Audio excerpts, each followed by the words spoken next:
2.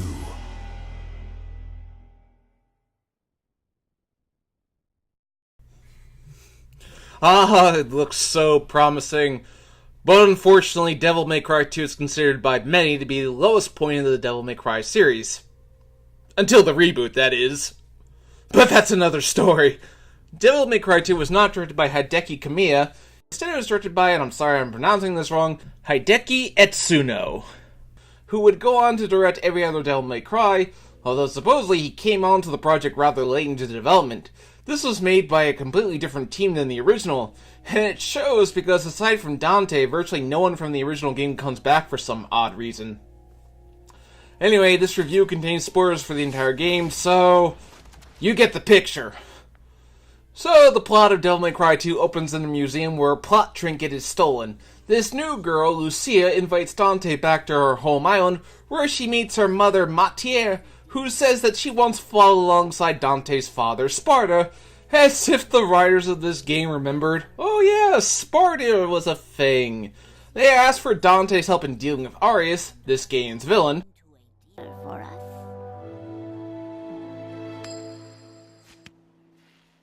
Looks like it's your lucky day. I'm sorry, what? What are you, Two-Face now? The whole Dante flipping a coin to decide whether or not he'll help is only ever brought up in this game. Never brought up again after this, so yeah. I'm not quite sure if Capcom ever explained what the deal with this was. So Dante and Lucia split up. Lucia confronts Arius, who tells her that she was created by him. It's kind of a repeat of Devil May Cry 1, just with Lucia in Trish's position. Speaking of Trish, where the hell is she? This is after DMC 1, yet she's not present in any form. It's like the makers of this game forgot that she existed. This can be attributed to the fact that this was made by a completely different team than DMC 1, but there's still no in-story explanation for Trish's absence. Apparently she's a secret playable character, but I never bothered to unlock her. So whatever the case, Lucia is captured by Arius and Dante rescues her. Okay, let me analyze the characters real quick. Dante is just kind of there this time. He's going for the motions, he's even more subdued than he was in the original game, barely cracks any jokes, and overall, I just seriously question why he's here when he has nothing to do with any of the events going on. Really, this isn't Dante's story. It's Lucia's story. I thought I was a descendant of the clan that protects Vida Marley. The ones who have the blood of the devils. But the truth is, I was created by Arius. Speaking robotically sure is a great way to make me like this character. Lucia is the true main character of DMC2. She's the one who gets the earth-shattering revelations about her life, and she's the one with a personal connection to Arius who... let's talk about him real quick.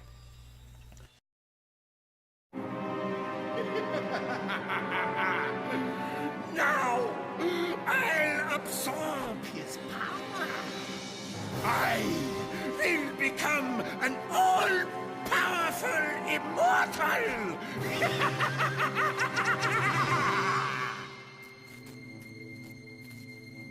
This guy.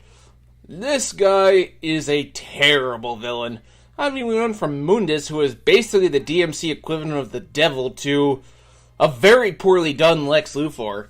He wants immortality, which is like Frieza from Dragon Ball, except Frieza is far more memorable than this guy. The only part of him I remember liking is when Dante killed him. Yeah. Here's your crown. For what Capcom likes to call the Sons of Sparta storyline, this game just feels like a filler episode. It doesn't further the characters in any way, no big plot revelations happen, and I'm not saying Devil May Cry should take itself too seriously. Part of the series' charm is that it knows not to take itself too seriously, but it will be serious when the situation calls for it. It works great for most series, so it should work here. DMC 1 had a real origin story feel to it, while this game just feels like, I guess the first game happened, but who cares? Here's some new bad guy now. Go and shoot them. No, that can work, as this is an action game, but this feels so disconnected and disjointed. Now for the graphics and presentation. The graphics look very similar to DMC1, actually. Doesn't seem like we made any real breakthrough from DMC1 to 2, and the voice acting is just awful. I'm not sure who voices Dante in this game, but he sounds completely and utterly bored. And Lucia's voice actor makes her sound like a robot instead of a human being. I suppose technically she isn't a human being, but I still can't understand why she doesn't express even the tiniest emotion. The music is alright. It's not particularly memorable in my opinion, but let's get into the real meat of the matter. The gameplay. Devil May Cry 2 doesn't make any deviations from Devil May Cry 1. After all, if it ain't broke, don't fix it, as they say. And Capcom was well known for not messing with a formula that works. But that's the thing about DMC2, is that it doesn't really do anything new with the formula. It just kind of replicates it. This isn't like how Mega Man 2 was a huge leap in quality over Mega Man 1. It's just there. It all plays similarly. Puzzles, combat. You now have the ability to press an evade button to dodge, which is a welcome improvement. And you can freely switch between your guns on the fly with a push of a button, but not your swords apparently, unless I'm doing something wrong, but I can never switch between my swords on the fly. Really odd decision. Instead of yellow orbs, you have gold orbs, which will revive you on the spot instead of having you retry from a checkpoint. Marked improvement, but one I can't really show off too well because, well, I never needed to use a gold orb, for reasons I will get into later. You have two playable characters, Dante and Lucia, who are virtually identical from each other. They don't really play all that differently from each other, and I understand that was probably done for the sake of convenience. There are some minor aesthetics that are different, like Lucia shoots out swords instead of using guns, and uses twin swords instead of one like Dante. But that's pretty much it, so I don't really prefer playing one over the other. Lucia's campaign is about 5 missions shorter than Dante's, which is to be expected. Whenever Dante is playable, he instantly steals the show from whoever else is playable. I do like how Lucia's underwater segments actually allow you to see her in third person, unlike DMC1's strange first-person view.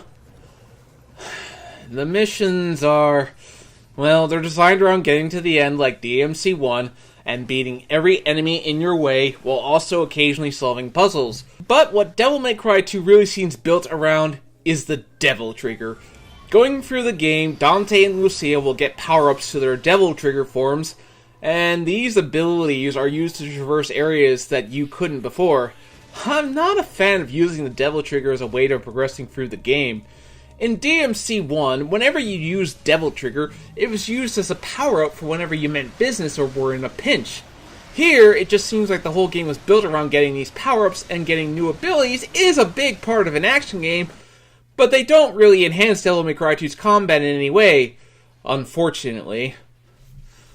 The level design and boss battles are also considerably lacking. I distinctly remember in Mission 5 when going to the top of the building, which is actually quite a thrilling occurrence, but then you get to the top to fight the infected helicopter, and you want to know how I beat it? Here, I'll show you!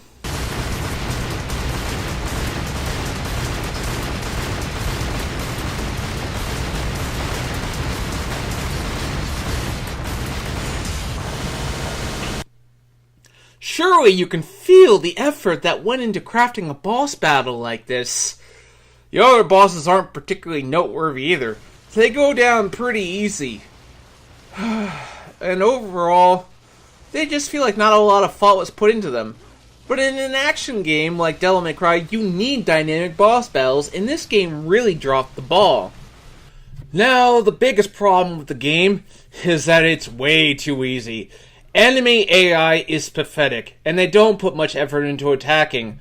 All I did was hack away without any regard for my safety or how to heal. It's just so mindless. Now technically, what more do you want to an action game than to bash your opponents to death? Well, it's the opposite of Zelda 2's problem, where it was much harder than Zelda 1. Devil May Cry 2's problem is that it's way too easy compared to its predecessor. Now we'll get into the ending.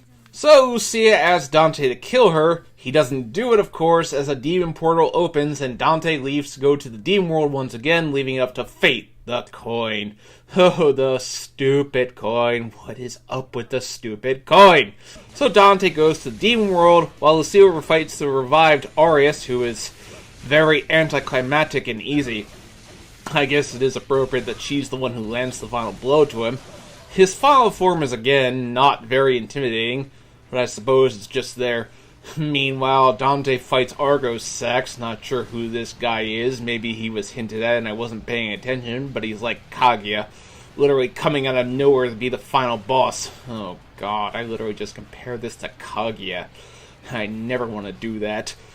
It's actually not too bad. He actually feels like there was some thought and effort put into it, and the atmosphere for the final boss is pretty cool. You see, I commented this game on something. Oh, so Dante leaves on a motorcycle, and Lucia looks at his coin and realizes something. What is it, my dear? Both sides are heads. Heads, I go. Tails, you go. It tricked me. That macho. It was a double-sided heads coin? My god, Dante literally is Two-Face!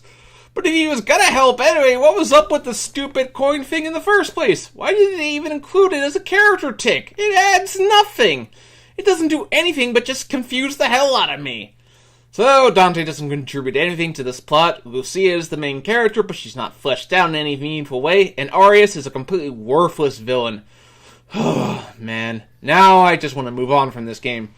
So, that's Devil May Cry 2. It's a game that's severely lacking in identity. It just feels like since the first game was a massive success, they just decided, here, you make Devil May Cry 2, which, by the way it sounds, is exactly what happened. It's just severely lacking in challenge, and overall it's just a very forgettable game. But what good came out of this is that Capcom knew that DMC2 was disappointing, as evidenced by the fact that they like to pretend that this game never happened. They even used to say that it was the end of the DMC timeline, before now saying it takes place after 1 before 4. More on that later. This team knew that the game had its shortcomings, which was what led to what is considered to be the contender for the pinnacle of the series. Next time we dive into DMC, we'll be taking a look at Devil May Cry 3, Dante's Awakening. Join me then.